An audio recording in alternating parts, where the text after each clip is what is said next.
Celle ou celui qui occupera bientôt ce bureau présidentiel sera sans doute l'un des plus puissants dirigeants de démocratie. C'est ce qu'a voulu le général de Gaulle en 1958.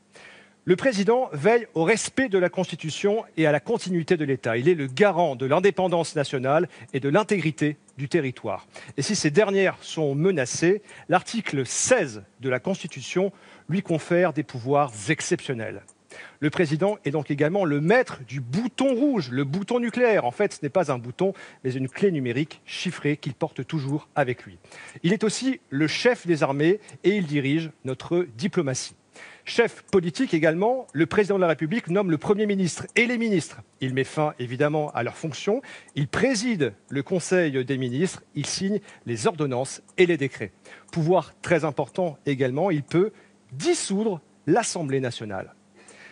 Le président est également le garant de l'indépendance de la justice et il peut même gracier des condamnés.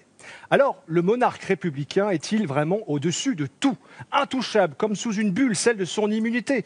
La France vit-elle, comme l'écrivait François Mitterrand, un coup d'État permanent?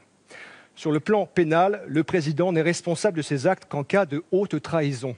Et alors, il est jugé par la Haute Cour de justice. Il ne peut pas être poursuivi pour des faits commis avant son mandat. En contrepartie, il peut par contre être destitué en cas de manquement manifestement incompatible avec l'exercice de son mandat. C'est une sanction politique, mais pas pénale.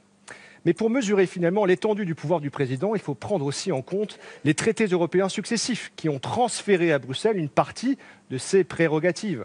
Monnaie unique, règles budgétaires, directives européennes, le monarque républicain doit désormais partager le pouvoir. En a-t-il toujours trop? C'était un des thèmes de cette campagne présidentielle. Celui qui occupera ce bureau devra choisir.